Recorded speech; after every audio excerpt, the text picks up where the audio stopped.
Oh, no! Keep going, Mary!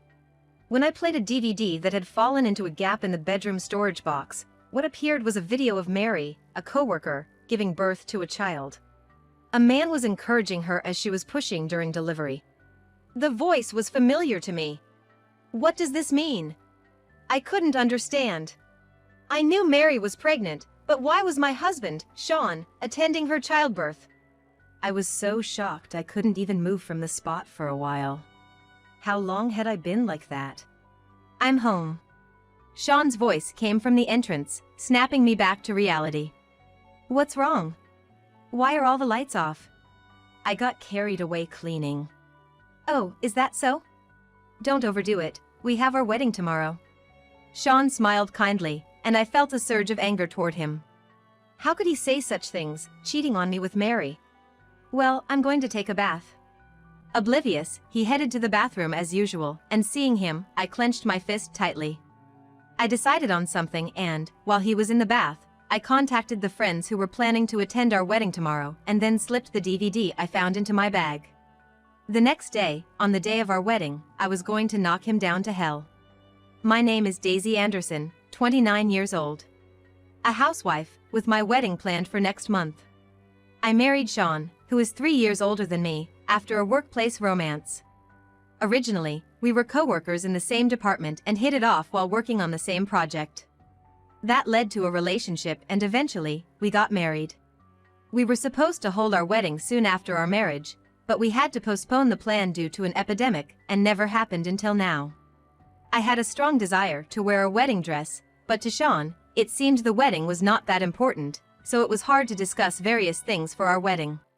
Sean was what you'd call a good-looking guy who was popular at work but quite lax and sloppy in his personal life. Whenever I brought up the wedding, he'd just nod and say, "Yeah, we should think about it later," and brush off the conversation. Before I knew it, 2 years had passed since our marriage.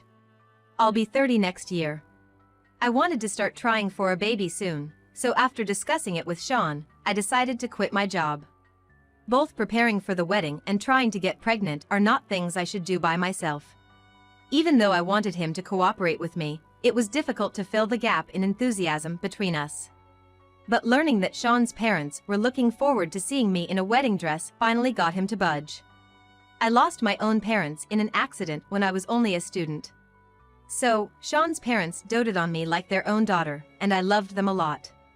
They were also looking forward to their first grandchild. So, as a surprise, revealing my pregnancy on the wedding day would make them even happier, I hoped in my mind. Finally, the wedding date was set, and I had hectic days for preparations, but Sean was not willing to cooperate with me the same as ever. Sean worked, and I was a housewife. I understood I had more time, but I wished he'd offer more input. Sean wasn't very enthusiastic about trying for a baby either. In fact, during a bridal checkup, the doctor suggested he might have azoospermia. My eggs were plentiful and of good quality, but we couldn't conceive despite not using contraception, so the problem seemed to lie with him. The doctor suggested a visit to a major hospital, but Sean just mumbled, maybe some other time, and never followed up, as I had thought. Maybe he didn't really want babies? I wanted a child, but maybe Sean didn't feel the same. This thought made it harder to bring up trying for a baby, and our intimate times decreased. In the end, I almost single-handedly finished the wedding preparations. Sean never came even to see me try on dresses, just saying, "You're so beautiful, anything looks nice on you." The wedding planner tried to be kind, saying, "Maybe he's just shy." Many husbands are like that. But I felt Sean was taking it too far. The closer the wedding day got, the more Sean's business trips and overtime increased. I still had things I wanted to talk to him about the ceremony, but I couldn't get him to make time. He said it was a busy period at work, but I remember it wasn't like this when I was there. Well, office tasks change daily, and maybe things have changed since I left. I tried to convince myself of this and reluctantly accepted it. Days flew by, and now, the wedding is tomorrow. I wanted to have a quiet talk with Sean on the eve of the wedding, but he's working late again today. His regular hours are supposed to end at 6 p.m., but he said he's going out for dinner with colleagues due to the overtime. Shouldn't his coworkers be more considerate on the night before someone's wedding? I felt a surge of frustration but swallowed it and told him to be careful on his way home. As the eve of the wedding arrived, there wasn't much left to do. Thinking about cleaning, I decided to tidy up places I usually don't and stepped into the bedroom. Cleaning the floor and changing the bed sheets did refresh my mood. Then, I thought of decluttering the bedroom closet. The bedroom closet was shared with Sean, but since most of my stuff was in the living room storage, about 90% of the closet's content was Sean's. My things were mostly formal wear and dresses I wore to friends' weddings, just special occasion clothes and items. I rarely opened this closet, so I was curious about what was inside, and as expected, it was mostly Sean's belongings. I sorted through, separating my things and deciding what to discard. Then, I found something wedged between storage boxes in the closet. What's this? I picked it up with my fingertips. A CD? No, a DVD? It was an unmarked DVD. It was in a transparent package that looked more like something for home videos from a camera or smartphone rather than a commercial product. Sean isn't really into taking photos or videos. I wondered, puzzled. Curious about the unlabeled DVD, I moved to the living room with the player to check its content. Let's play this. I inserted the DVD into the player and pressed play. The image that appeared was a woman I knew well. We're going to the delivery room now. I'm getting a bit nervous. Mary? It was Mary Parker, my ex-coworker when I worked at the company. She's 2 years younger and had gone on maternity leave just before I quit, announcing her pregnancy. We had kept in touch, even planning to have lunch when things settled down. Mary's belly was large and seeing the background in the video, she was clearly about to give birth. This was what's known as a birth video. I knew Mary had already given birth, as Sean had told me the company informed him. So this video must be a few months old, but why was it in our bedroom closet? I watched the video, curious about the continuation. The recording seemed long, so I fast-forwarded to see what came next. Finally, Mary was on the delivery bed, about to give birth. Maybe the person holding the camera was her husband, and the video showed Mary reaching out at the camera. Responding, the person, I assumed holding the camera, took her hand. Wait. Something caught my attention, and I paused the video. The man's hand holding Mary's. He was holding the camera with his right hand, so the left was extended. There was a wedding ring shining on the finger, and a wristwatch on the wrist. Both were very familiar to me. That's the same as Sean's. Could this be just a coincidence? Suddenly, my heart pounded painfully. A horrible premonition washed over me, and I felt cold sweat down my back. Why was Mary's birth video in our house? To find the answer, I pressed the play button again. Oh, no! Come on, Mary! A man's voice is encouraging her as she strains. I recognized that voice. Sean! On the screen, Mary is gripping the man's hand tightly. She called him Sean. What does this mean? I couldn't understand. I knew Mary was pregnant, but why was my husband, Sean, at her delivery? Usually, only family members are allowed at birth. I couldn't comprehend why Sean was attending the childbirth of his coworker. While I was stunned, Mary continued to push hard, and soon a healthy cry of "Wah!" could be heard. It's a healthy girl. The doctor, holding the newborn, takes the baby over to Mary, the mother. Here, Dad too. The doctor's cheerful words are followed by a nurse approaching, saying, "I'll take over," and the camera shakes. The camera must have been handed over. After a while, the camera, now held again, clearly shows Sean next to Mary, happily looking at the baby. What does this mean? Was Sean having an affair with Mary? And they had a child together, and he attended the birth? I was so shocked, I couldn't move for a while. How long was I like that? I'm home. Sean's voice comes from the entrance, snapping me back to reality. The video had stopped playing automatically, so I hurriedly took the DVD out of the player and stored it in my space in the living room. Oh, hi. What's wrong? Why aren't the lights on? I just got carried away cleaning. Oh, I see. Don't overdo it, we have our wedding tomorrow. Sean's kind smile made anger bubble up inside me. How could he speak sweetly to me like that? I know you've been cheating with Mary. Well, I'm going to take a bath.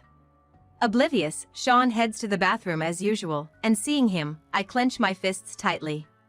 I decided on something and, while Sean was in the bath, I contacted friends who were supposed to attend our wedding the next day, and then I sneaked the DVD I found into my bag. And finally, the day of the wedding. Daisy, you look stunning. Darling, you're crying too early. My mother-in-law, with tears in her eyes, looks at me in my wedding dress. She has always doted on me, who has no parents, like her own daughter. My father-in-law was always ready to give advice and support. I felt guilty for betraying them, but I couldn't forgive Sean more than that. Thank you, Susan and Robert. Tears welled up in my eyes too. Knowing this peaceful and kind moment would be the last, I felt incredibly sad and regretful. There are many guests at the wedding. Most of them are Sean's relatives and friends. Since my parents passed away, I have little connection with my relatives. I didn't set up a family table because I don't have relatives close enough to invite, and now I'm glad I didn't. I had invited a few friends of mine, but they aren't here now. I've asked them to do something for me. Sean was worried about no one sitting in the bride's friends' seats, but when I told him it was for a surprise, he said, "What, really?" I'm curious, not knowing he was about to face hell. At the reception, after the toast, Sean's friends and relatives congratulated us one after another. I responded with a thin smile to each, and my phone vibrated on the side. It seems my friends have arrived safely. I approached the host of the reception and borrowed a microphone. Ladies and gentlemen, thank you so much for attending our wedding and reception today. Actually, I have invited a special guest. My words stir the crowd. Actually, my friends have gone to pick up this special guest. Now, please look over there. As I point to the entrance, all eyes in the venue turn there. Sean's gaze follows. The door slowly opens. There stands Mary, brought by my friends. What? Sean gasps in surprise and stands up abruptly. Mary is holding a baby, slightly bigger than in the video. Thinking my special guest was a celebrity, everyone was in confusion, wondering, who is that? Only Sean stares at Mary in confusion, and she looks awkward. Now that our special guest has arrived, I have something I want everyone to see. With that, I take out the DVD I had hidden in my bag and hand it to the venue staff. Asking them to play it, the staff lowered the projection screen and started the video on the projection equipment. We're going to the delivery room now. I'm getting a bit nervous. Oh dear, this is... Sean seemed to realize everything as the video started playing. But I was the one holding the remote to stop it. The video continued, showing Mary entering the delivery room. Oh no! Keep going, Mary! Sean! The child was safely born, and the camera was handed over to the nurse. A two-shot of Mary and Sean in the center of the screen caused a big stir in the hall. What a mess! Sean! What on earth is going on? My mother-in-law's face turned pale, and my father-in-law was furious. As my father-in-law almost lunged at Sean, Sean muttered weakly. Why? I found this in the bedroom yesterday. Do you understand how I felt, finding this on the very eve of our wedding? You didn't have to play it here, at a celebration. A celebration? How am I supposed to celebrate after such a terrible betrayal? As I yelled that, Sean bit his lip hard. By the way, that friend over there is a lawyer. What? You're kidding! The friend who brought Mary was an active lawyer. I had contacted my lawyer friend immediately after finding the DVD. She told me to keep it as crucial evidence and promised to help me fully when I said I intended to expose their infidelity at the reception. This DVD will be kept as important evidence. Mary Parker, the child in this video who has just been born, that's the girl you're holding now, right? At the words of my lawyer friend, Mary seemed to be looking for any excuse but eventually slumped and whispered a small yes. How dare you cheat on Daisy and even have a baby? I did not raise you to be such a pathetic man. My father-in-law, in despair, and my mother-in-law, crying out, were surrounded by relatives comforting them. Sean, the focus of everyone's attention, staggered. As if to deliver the final blow, I presented Sean with divorce. Please, divorce me. Wait, let's talk this through. There's nothing to discuss with you now. I'll make sure you and Mary pay a decent alimony. And you'll cover all the costs of this wedding. How can I? Do you know how much this wedding cost? You ruined it, so of course you should. After my shout, Sean had nothing more to say. Looking at Mary, she was crying, tightly holding her baby. The baby is innocent, but infidelity can't be forgiven. I'll proceed with the rest through my lawyer. With that, I left the venue with my friends. Later, I received a call from my in-laws. They said I might not want to see them anymore, but I loved them, so I agreed to go see them, provided Sean wasn't there. Daisy, I'm so sorry. As soon as she saw me, my mother-in-law burst into tears. I shook my head vigorously and hugged her. This is between Sean and me. You've done nothing wrong. More importantly, I'll never forget how you loved me like your own daughter. I told them firmly, looking into their eyes. This was the undeniable truth, and I didn't want them to misunderstand. Thank you, Daisy. We were truly happy you became our daughter-in-law. My father-in-law patted my shoulder and told me what happened after I left the wedding. We decided to disown Sean. He shamed us in front of the family, and he understands he no longer has a place in the Anderson household. I see. I didn't feel sorry for Sean at all. He was raised by such wonderful parents, yet how could he do such things? I couldn't comprehend. But, well, this is just a wish from us, and you can prioritize your feelings. What is it? Would you live with us? At my father-in-law's words, I was amazed. Then my mother-in-law smiled. You know, if you don't mind, though, Daisy. We want to leave our estate to you. We'd love to become a real family with you. But I ruined the wedding you guys were looking forward to. It's all right. You did the right thing. Tears flowed at their kindness. I promised to contact them once everything was settled and left that day. For the sake of my in-laws, I had to resolve things with Sean quickly. I formally requested my lawyer friend to mediate all communications with Sean. She's an excellent lawyer and quickly began the process. A few days later, she informed me that Sean wanted to meet me. I had no intention of seeing him again, but he was adamant. When I showed reluctance, my lawyer friend said, somewhat exasperated, it seems they're having some trouble too. They refers to Sean and Mary. I had thought Sean would remarry Mary after our divorce. But apparently, it wasn't going to be that straightforward. Resolved, I agreed to meet Sean with my lawyer present. Several days later, I met Sean at my friend's law office, for the first time since the wedding. Despite only a few weeks passing, he looked significantly worn down. Daisy, it's been a while. What do you want to talk about? I urged Sean to get to the point. He hesitated at first, but then began. Actually, something shocking was discovered after that incident. Shocking? Could it be more shocking than what I had been through? As I frowned at Sean playing the victim, he showed me a document. Look at this. What's this? It's a DNA test result. Excuse me? It was the result of a DNA test for Sean and Mary's child. This must be the shocking fact he referred to. It stated a 0% probability of them being parent and child.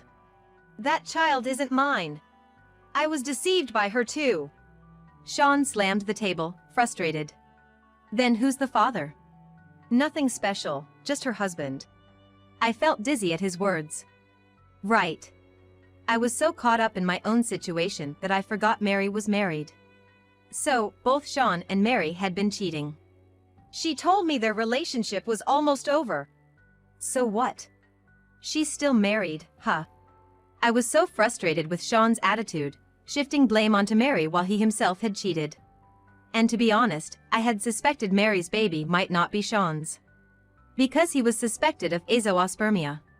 It's hard to believe only she gets pregnant so luckily. She made me pay child support, using that money for luxury. And after her husband found out and divorced her, she tried using me again. I understand. So? What do you mean by so? We're already divorced. This doesn't involve me, right? I stated this firmly, and Sean looked uncomfortable. He then gently took my hand. Daisy, can we start over? I've realized you're the only one for me. His eyes welled up with tears as he pleaded. Seeing my smile, Sean seemed relieved. There's no way we're starting over. What? I forcefully shook off his relaxed grip. His eyes widened in surprise. Enough. You're just saying things that suit you. You seriously think that kind of talk will fly? You're acting like the victim, but in my eyes, you and Mary are both as bad as each other. I never want to see you again. With that, the meeting ended. I left the rest to my lawyer friend. Sean, completely rejected by me, seemed dejected and quietly accepted the alimony terms. Mary and her husband also got divorced, and naturally, her husband sued them. As a result, both Sean and Mary ended up paying alimony to both me and Mary's husband. The rumors spread quickly through their company, where many of Sean's colleagues had attended the wedding, leaving Sean with no place to belong. However, he couldn't quit due to his alimony obligations and lack of family support, so he continued working there under difficult circumstances. As for me, thanks to the substantial alimony, I could take my time considering re-employment. Moreover, my loving in-laws, who regard me as their true daughter, used nearly all their assets to buy me a luxury apartment. They said it was their inheritance to me, but I felt lonely living alone in such a big apartment, so I invited them to live with me. It's sad what happened between Sean and me, and still lingers the bitterness of being deceived and betrayed by him. But now, living peacefully with my kind and loving in-laws, I feel truly happy from the bottom of my heart.